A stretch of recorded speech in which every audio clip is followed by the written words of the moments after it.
సర్పన్పల్లి project ఏదైతే గత 4 రోజుల క్రితం 2 మహిళలు చనిపోయారో దీనిపైన ప్రభుత్వ యంత్రాంగం వెంటనే స్పందించి చర్యలు తీసుకోవాలని చెప్పేసి గత 4-5 రోజుల నుండి అన్ని మీడియాల్లో ప్రధాన పత్రికలలో ఎంత సీరియస్ గా వచ్చినప్పటికీ ఇప్పటికీ పోలీస్ అధికారులు దీనికి సంబంధించిన దానిపైన ఇంత దర్యాప్తు చేసినాము, ఈ మృతికి సంబంధించినటువంటి కారణాలను ఇట్లా గుర్తించినామని చెప్పేసి దీనిపైన ఎట్లాంటి కేసులు నమోదు చేయబడినాయి ఏందనేది కూడా ఇప్పటి వరకు మీడియా ముఖంగా కానీ ప్రజాముఖంగా కానీ తెలియజేసింది లేదు.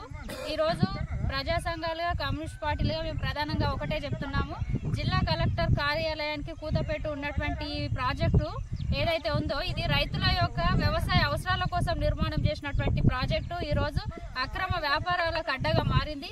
పచ్చని ప్రాజెక్టు చుట్టూ పచ్చని పంట పొలాలు ఉండాల్సింది పోయి ఈ రోజు రంగురంగుల బిల్డింగ్లన్నీ కూడా మనకు కనిపిస్తున్నాయి.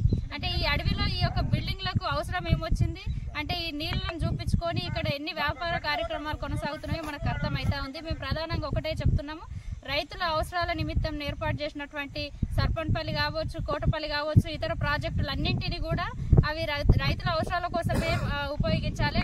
ఇందులో ఈ యొక్క ప్రాజెక్టులలో కొనసాగుతున్నటువంటి ఏవైతే అక్రమ బోటింగ్లు ఉన్నాయో వాటన్నింటినీ ఇప్పటివరకు ఏమైనా అనుమతులు ఉంటే కూడా వాటిని రద్దు చేయాలని చెప్పేసి, అదేవిధంగా జిల్లాలో అక్రమంగా కొనసాగుతున్నటువంటి రిసార్ట్లన్నింటిపైన కూడా జిల్లా కలెక్టర్ గారు చాలా సీరియస్ గా స్పందించి వాటికి అనుమతులు లేనటువంటి వాటిని అన్నింటినీ కూడా సీజ్ చేయాలి. దాంతో పాటు ఈ యొక్క సర్పన్పల్లి ప్రాజెక్ట్ చుట్టూ మొత్తం కూడా ఇదంతా కూడా ప్రభుత్వానికి సంబంధించినటువంటి భూమి ఉంది. ఇదంతా కూడా అక్రమార్కులు కబ్జా చేసి పేద రైతులకు ప్రభుత్వం చేసుకోవడం కోసం ఇచ్చినటువంటి భూములన్నీ కూడా లీజుకు తీసుకొని ఈ రోజు ఈ రకమైనటువంటి వ్యాపారాలు చేస్తున్నారు. దీన్ని వెంటనే ప్రభుత్వం ఆక్యుపై చేసుకొని ఆ గ్రామాల్లో భూమి లేనటువంటి నిరుపేదలు ఎవరైనా ఉంటే వాళ్లకు హక్కుపత్రాలు సమర్పించి వెంటనే వీటినన్నిటిని కూడా ప్రభుత్వం ఆక్యుపై చేసుకోవాలని చెప్పేసి కూడా ఈ సందర్భంగా మేము డిమాండ్ చేస్తూ ఉన్నాం. జిల్లాలో 2 మహిళల చావుకు కారణమైనటువంటి వైల్డర్నెస్ రిసార్ట్ ఏదైతే ఉందో ఇక్కడ నామమాత్రంగా రిసార్ట్ క్లోజ్డ్ అని బోర్డులు పెట్టిర్రు. కానీ ఇందులో ఈ వ్యాపార కార్యక్రమాలు ఈ బుకింగ్ చేసుకోవడము, పర్యాటకులు రావడం అనేది ఇంకా కొనసాగుతూనే ఉన్నది. దాదాపు అర్ధగంట నుండి మేము ఇక్కడ వెయిట్ చేస్తున్నాము. ఇక్కడ ఒక కారు వచ్చి వాళ్ళు ఆల్రెడీ ఫోన్లలోనే వాళ్ళ బిజినెస్ వ్యవహారాలు మాట్లాడుకొని ఓపెన్ చేయడానికి సిద్ధంగా ఉండి మమ్మల్ని చూసి ఆగిపోయి మళ్ళీ క్లోజ్ చేసినట్లు పక్కకి వెళ్ళిపోయి వాళ్ళు కూడా ఇది నిజంగానే బంద్ ఉంది అన్నట్టు లోపలికి వెళ్ళిపోతారు. అంటే ఎవరన్నా వస్తే మాత్రమే ఇది క్లోజ్ ఉంటుంది. నిరంతరం దీని కార్యక్రమాలు కొనసాగుతూ ఉన్నాయి. కానీ అధికారులు చూడనట్టు దీని పట్ల వ్యవహరిస్తారు. వెంటనే దీన్ని సీజ్ చేయడం కాదు, ప్రభుత్వం దీన్ని ఆక్యుపై చేసుకొని ప్రభుత్వం కంట్రోల్కి దీన్ని పూర్తిగా తీసుకొచ్చుకొని ఈ వ్యాపారాన్ని క్లోజ్ చేయాలి. లేదంటే ఖచ్చితంగా ఈ యొక్క రిసార్ట్ ముట్టడి పెడతామని చెప్పేసి మేము ఈ సందర్భంగా తెలియజేస్తా ఉన్నాం.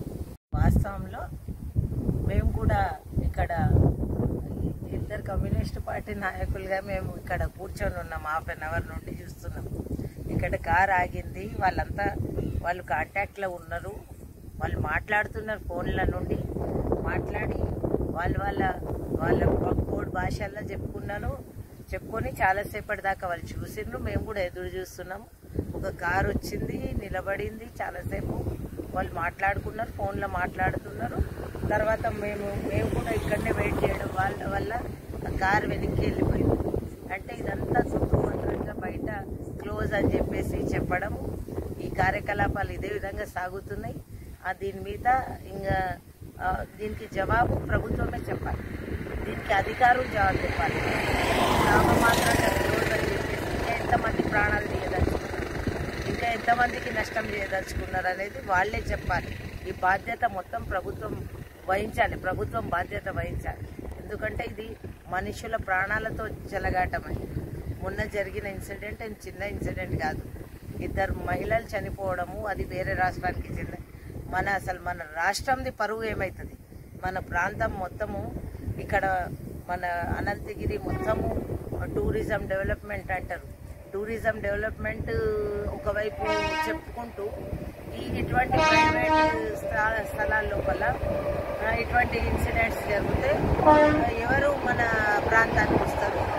సేఫ్టీ లేదని చెప్పేసి మన టూరిజానికి నష్టం జరుగుతుంది. ప్రైవేట్ దందాలు బాగా నడుస్తాయి కానీ టూరిజం మన ప్రభుత్వానికి మాత్రం నష్టం జరుగుతుంది. దీన్ని గమనించాలి. ఇంకా ఇటువంటి రిసార్ట్లు ఎన్ని ఉన్నాయి వాటన్నిటి మీద కూడా ఖచ్చితంగా చర్యలు తీసుకోవాలి. దీని మీద చర్యలు తీసుకోకపోతే మాత్రం తొందరలోనే దీన్ని మేము మా కార్యాచరణ మేము రూపొందించి ఖచ్చితంగా దీని చర్యలు ఎట్లా తీసుకోరో మేము చూస్తాం.